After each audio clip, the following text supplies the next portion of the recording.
Hi everyone. आज मैं एक बहुत ज़्यादा स्पेशल स्टोरी पढ़ने वाली हूँ। मैं एक्चुअली आज कोई वीडियो नहीं बनाने वाली थी, लेकिन ये स्टोरी मैंने जस्ट ऐसे ही पढ़ी। बीच में से कोई एक पेज खोला, मैंने पढ़ी और मुझे लगा कि अब मुझे ये स्टोरी शेयर करनी ही है, चाहे कुछ भी हो जाए। क्योंकि बहुत सारे लोग ये पूछते हैं कि इसके लिए अफर्मेशन बताए, ये हम कैसे मैनिफेस्ट करें, या फिर ये हमारी विश कैसे पूरी हो सकती है। तो ये चीजें ना हम ऐसे गिन चुन के नहीं कर सकते, इसको हमको मन में फील करना है। फीलिंग्स को हम टाइम रखते हैं क्या कि मैं ना 12 बजे हैप्पी फील करूंगी, 12 से लेके 12:20 तक करती हूँ, उसके बाद मुझे हैप्पी फील नहीं करना है, ऐसे आप सोचते हो। There is no time for thinking all this logic. ये आपके सपने हैं, ये आपके ड्रीम्स हैं। जितना मन चाहे उतने बार सोचो, उतने अच्छे से सोचो। और ये स्टोरी है एक्ट एज इफ के बारे में।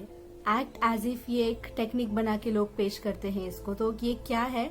ये वो है कि जो आपको चाहिए वो ऑलरेडी आपके साथ हो रहा है, ऐसे ही बिहेव करना है, ऐसे ही बोलना है, ऐसे ही सोचना है। ठीक है, स्टोरी बहुत छोटी है, लेकिन आप एक्शन समझिए, एक्शन का इम्पोर्टेंस समझिए। ये स्टोरी है जी नाम की एक औरत की, जो लंदन में रहती थी। वो 27 इयर्स की थी। ठीक है, मैं 27 साल की हूँ और मैं बहुत टाइम से एक सिंगल मदर हूँ। शायद 3 या 4 साल से भी ज्यादा समय हो चुका है।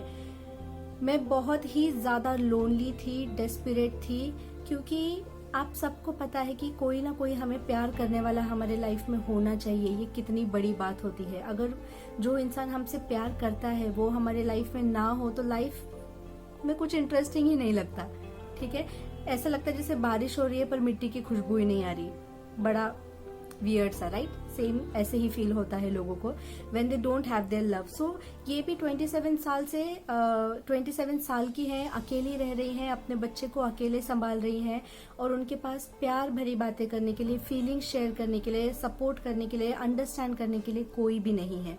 वो बहुत सारे आदमियों से मिली तो सही, लेकिन वो सब फायदा उठाने वाले निकले या खराब निकले। और एक मेंटल कनेक्शन बनाना या उसको पाना बहुत मुश्किल होता है। इफ यू हैव दैट तो उसको खोना मत। एक दिन मैं एक एड्रेस ढूंढ रही थी सेंट्रल लंदन में, जहां पे मैं अचानक एक वेडिंग ड्रेस शॉप के सामने आ पहुंची और मैं मेस्मराइज हो गई वो ड्रेस देख के। यानी मैनीक्वीन पे, पुतले पे, स्टैचू पे वो ड्रेस इतनी सुंदर लग रही थी कि ये उस ड्रेस को देख के मंत्रमुग्ध हो गई। इतनी सुंदर वो ड्रेस थी और मानो किसी जादू की तरह अपने आप उसके पैर उस दुकान के अंदर चले गए। वो वेडिंग ड्रेस के शॉप के अंदर वो चली गई। और आपको तो पता है, एक बार शॉप में एंटर कर लो तो वो जो सेल्स मैनेजर होते हैं वो आपको वो चीज बेच कर ही छोड़ेंगे। द सेल्स असिस्टेंट इंसिस्टेड कि मैं इसको ट्राई करूं। सेल्स असिस्टेंट ने मैम से, इस औरत से फोर्स किया कि आप प्लीज मैम इसे एक बार ट्राई करो, ये आप पे बहुत अच्छी लगेगी। और जब इन्होंने उसे ट्राई किया, वो खुद को देखने से रोक ही नहीं पाई। वो कंटिन्यू अपने आप को देखी जा रही थी आईने में। और वो इतनी सुंदर थी मानो कि वो अपने होशो हवास में थी ही नहीं। समझ रहे हो आप कि वो सामने खड़े होके अपने आप को आईने में देख रहे, लेकिन उन्हें होश ही नहीं था किसी बात का। उन्होंने वो ड्रेस खरीद ली और फिर बाहर आके उन्होंने सोचा कि मैं बहुत बड़ी, दुनिया की सबसे बड़ी बेवकूफ इंसान हूँ। ना तो मेरा कोई बॉयफ्रेंड है अभी, ना सालों से मेरा कोई रियल लॉयल बॉयफ्रेंड बना है, ना मेरा शादी का कोई प्लान है, ना मुझे किसी ने प्रपोज किया है। मेरा शादी से दूर दूर तक कोई लेना देना है ही नहीं। जब लाइफ में कोई हो तब आपको लगेगा ना कि हाँ चलो शादी हो सकती। कोई है ही नहीं तो क्या। बट उन्होंने वो वेडिंग ड्रेस खरीद ली और जब वो वेडिंग ड्रेस ट्राई कर रही थी, आईने में देख रही थी, वो अपने आप को एक दुल्हन की तरह समझ रही थी। जब मैं शॉप से बाहर निकली, फिर से मैंने अपना रास्ता ढूंढना शुरू किया, जो रास्ता वो लंदन में ढूंढ रही थी। और फिर मैं एक आदमी से मिली जो बिल्कुल उस मूवी स्टार की तरह दिख रहा था, जिसकी फोटो आज मैंने इंटरनेट पे सुबह देखी थी। वो आदमी भी उसी रास्ते को ढूंढ रहा था। फिर हम दोनों ने एक साथ मिलकर रास्ता ढूंढना स्टार्ट किया और बाकी सब तो इतिहास है। यानी 4 महीने बाद वो दोनों एक साथ रहने लगे। वो शादीशुदा हैं, वो दोनों एक दूसरे से बहुत प्यार करते हैं। यानी उन लोगों ने शादी कर ली। वो एक दूसरे से बहुत प्यार करते हैं, और जो भी ये लेडी जी अपने लाइफ में ढूंढ रही थी ना, वो उसे उसमें मिल गया, उस पार्टनर में मिल गया। यानी वो लॉयल है, स्वीट है, केयरिंग है, जो भी क्वालिटीज हम अपने पार्टनर में चाहते हैं वो उसे उस इंसान में मिल गई। अब वो आगे कहती है कि मैं ऐसे नहीं कह रही कि हर सिंगल लड़की को जाके वेडिंग ड्रेस खरीद लेना चाहिए, मैं बस आपसे बिलीव करने के लिए कह रही हूँ।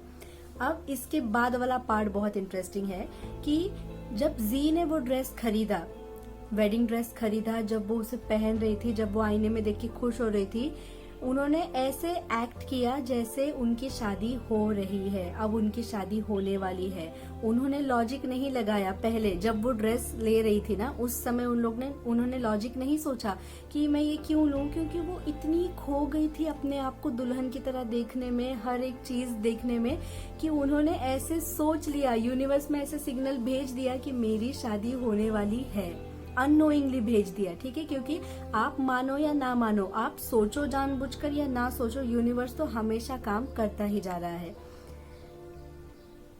जो जी के एक्शंस थे, जो उसकी फीलिंग्स थी, वो ऐसे मैसेजेस भेज रही थी यूनिवर्स में जैसे अब उसकी शादी होने वाली है, और जो उसने सोचा वो यूनिवर्स ने उसको दे दिया।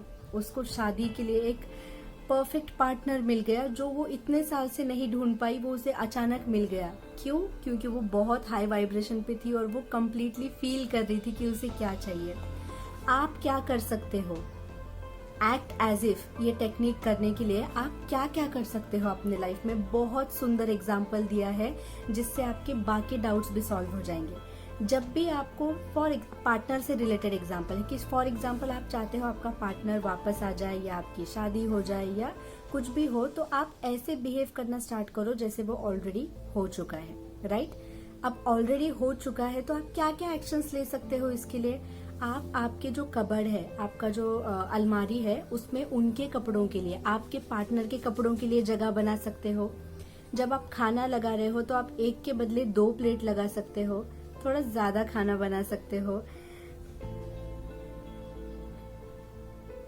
और आप अपने बेड के एक साइड पे ही सोना स्टार्ट करें, क्योंकि दूसरे साइड पे तो आपका पार्टनर सो रहा है ना ऑलरेडी, जिसने आप एक्ट एज इफ कर रहे हो, आप ऐसे बिहेव कर रहे हो, ऐसे घूम फिर रहे हो, ऐसे सोच रहे हो, ऐसे बात कर रहे हो जैसे ये ऑलरेडी हो रहा है आपके साथ। आप देख रहे हो बेड पे अपने पार्टनर के लिए जगह छोड़ना, खाने पे 2 प्लेट लगाना, अलमारी में उनके कपड़ों के लिए जगह रखना, बाथरूम में 2 शैम्पू रखना, उसके पसंद का साबुन ला के रखना, कोई भी चूज कर लो कि ये बोलो कि ये मेरे पार्टनर का साबुन है। ऐसे इमेजिन करो, घर में 2 टॉवेल रख लो, 2 स्लीपर्स रख लो, एक मेल बेल्ट ला के रखना कि हाँ ये मेरे हस्बैंड का बेल्ट है, या ऐसे कुछ भी, जो भी एक्शंस, इसकी कोई लिमिट नहीं है। जब आप साथ रहोगे तब क्या क्या एक्शंस हो सकते हैं, उसमें से जो आप कर सकते हो वो करो। इसमें आपको कोई आके बताएगा नहीं कि आप ये ही करना, आपको जो फील हो रहा है वो आपको करना है। क्रिएटिव बनो, सोचो, अफर्मेशंस में भी ऐसे ही क्रिएटिव बनना है, विजुअलाइजेशन में भी ऐसे ही क्रिएटिव बनना है। जब आपको जो चाहिए, ये तो मैंने पार्टनर की बात की, यहाँ पे आपको जो चाहिए वो जब आपको मिल गया है, तब आप कैसे कैसे बिहेव करोगे वैसे बिहेव करना स्टार्ट करो। आपको अगर ऐसे लगता है कि आपके पास गाड़ी होनी चाहिए, ऑटो से भी उतर रहे हो तो ऐसे फील करो यार कि मैं गाड़ी से उतर रहा हूँ, ऐसे दरवाजा खोलने का एक्शन करो, उसी तरीके से बैठो। आप आपकी खुद की गाड़ी है, सोचो मर्सिडीज है, फरारी है, ऑडी है। सुनने में इम्पॉसिबल लगेगा, बड़ा लगेगा, लेकिन है नहीं इम्पॉसिबल, ठीक है? सोचो कि आप उसका दरवाजा खोल के बैठ रहे हो तो क्या फेस पे आपके एटीट्यूड होगा, क्या खुशी होगी। वैसे ही आप ऑटो में भी बैठो, वैसे ही साइकिल पे भी बैठो, वैसे ही गाड़ी पे भी बैठो, स्कूटी पे आपके, तो ऐसे ही फील करते रहना है अपने आप को। इन शॉर्ट, अपने आप को थोड़ा सा भ्रम में रखना, ऐसे भी इसको बोल सकते हैं। But there is no magic without madness. पागलपन के बिना जादू होता ही नहीं है, चमत्कार होता ही नहीं है। अगर आपको आपके लाइफ में चमत्कार चाहिए, आपको पागल होना पड़ेगा अपने पैशन के लिए, अपने विश के लिए। इतने स्ट्रांगली बिलीव करो कि इमेजिनेशन और बिलीविंग में अंतर ही ना रहे, रियलिटी में और इमेजिनेशन में अंतर ही ना रहे। यूनिवर्स को सब सेम लगे कि अरे ये तो अपने पार्टनर के लिए जगह रख रही है साइड में, ये तो 2 प्लेट लगा रही है, वो मिरर में दिख रहा है, यूनिवर्स के मिरर में, और जो यूनिवर्स के मिरर में दिखता है वो टपक आपके पास आ जाता है सीधे। Be totally charged. और इस फॉर्मूला को यूज करना आज से, अभी से, इसी वक्त से, क्योंकि जिस क्षण आपके मुंह से कोई भी इच्छा निकलती है वो आपकी हो जाती है। बस आपको उस पर एक्ट करने की देरी है। Thank you so much for watching. Stay positive, shine bright like a diamond with happiness, because whatever you want is already yours.